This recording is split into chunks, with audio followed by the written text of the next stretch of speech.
আজকে আমরা দেখব যে কিভাবে একটা GUI ফাইলকে রান করতে হয়। আমাদের এটা একটা জাভা প্রোগ্রাম যে আমরা দেখি এটা নোটপ্যাড প্লাস দিয়ে আমরা লিখেছি।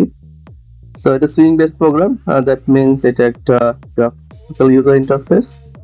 ওকে, that's name is student manager.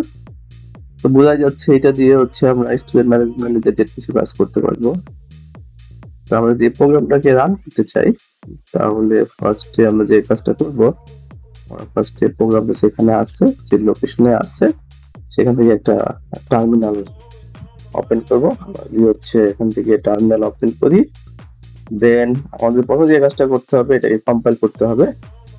যে কারণে আমাদের হচ্ছে সম্পূর্ণ জাভা ফাইলের নামটা আমরা লিখে দিব student manager GUI dot including the extension. তাহলে এখন এইটা অলরেডি কম্পাইলড। এটাকে কম্পাইল করা হয় না, মূলত বলা হয় যে ক্লাস ফাইল জেনারেটর। তো অলরেডি বাইট কোড একটা নাম রয়েছে, বাইট কোড। আমরা অলরেডি বাইট কোড জেনারেট করে ফেলছি। নাও আমরা হচ্ছে সেই ক্লাসটাকে এখন রান করব, বাইট কোডটাকে রান করব। এই জন্য হচ্ছে স্টুডেন্ট এইখানে ডট ক্লাসটাকে মুছে দিব, শুধুমাত্র আমরা স্টুডেন্ট ম্যানেজার GUI।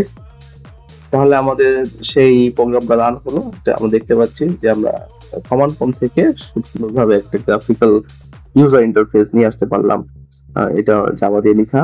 সো এটা হচ্ছে একটা যে ফ্রেম, এটা টাইটেল হিসেবে দেওয়া আছে স্টুডেন্ট ম্যানেজার। এটা সোর্স করে আমরা চেঞ্জ করতে পারি।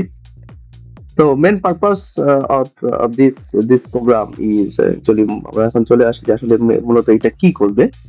আমরা দেখতে পাচ্ছি এখানে তিনটে বাটন রয়েছে, একটা হচ্ছে সেভ স্টুডেন্ট, একটা হচ্ছে লোড অল স্টুডেন্ট, আর একটা হচ্ছে সার্চ।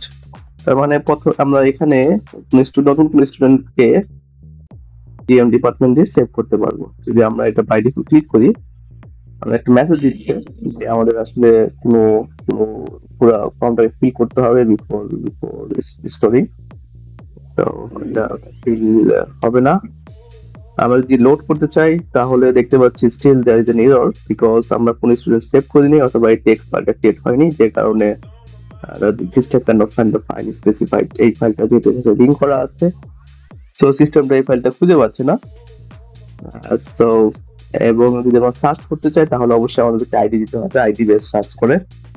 তো আমরা প্রথমে যদি একটা নেম দিয়ে সেভ করি সাপোজ, এবং আমাদের আইডিটাকে ইনপুট দেই, তাহলে আমরা দেখি ডিপার্টমেন্টের নাম দিলাম। এখন আমরা সেভ করলাম, সেভ স্টুডেন্ট ক্লিক করলাম। সো স্টুডেন্ট সেভ একটা মেসেজ দেখাচ্ছে আমাদেরকে এবং স্টুডেন্ট সেভ হয়ে গেছে।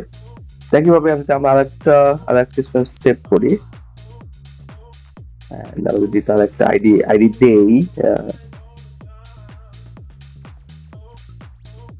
আমরা একটা আইডি চুজ করলাম।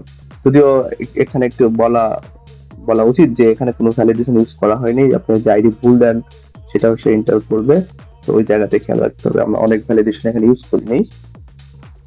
আমরা যদি সেভ করি তাহলে সেভ হয়েছে। এখন আমরা স্টুডেন্ট লোড করতে পারবো, যেহেতু ফাইলটা সেভ হয়েছে। আমরা দেখবো যে এটা এখন লোড হয় কিনা। তো লোড করার জন্য আমরা জাস্ট লোড অল স্টুডেন্ট দেখতে পাচ্ছি, প্রথমটা সালাউদ্দিন, সেকেন্ডটা আলামিন, লোড হয়েছে। এবং আমরা যদি এখন একটু চেক করতে চাচ্ছি যে প্রোগ্রামটা ক্লোজ করলাম এবং আমি পুনরায় রান করলাম, এখন কিছু লোড আছে কিনা। অবশ্যই লোড থাকবে, কারণ আমরা যেহেতু ফাইলে সেভ করেছি। সো প্রোগ্রামটা চলে যাওয়ার পরও যেহেতু টেক্সট ফাইলটা ওখানে আছে, বিদ্যমান রয়েছে, সেখান থেকে আমরা স্টুডেন্টকে লোড করতে পারবো। সো এখন अगेन আমরা হচ্ছে চাচ্ছি এটাকে এখন সার্চ করতে। সো সার্চ করার জন্য আমাদের যদি আমরা একটা ভুল একটা আইডি দেই, তাহলে যদি সার্চ করতে বলি তাহলে সার্চ আসলে করবে না। এই আইডিতে কাউকে খুঁজে পাওয়া যায়নি সেটা বলতেছে। আমাদের হচ্ছে আমরা আমাদের একটা আইডি দেই, তাহলে এখন আমরা দেখতে পারবো যে সার্চ ক্লিক করলে স্টুডেন্ট ফাউন্ড এবং সেই স্টুডেন্ট ইনফরমেশনটা এখানে দেখাচ্ছে।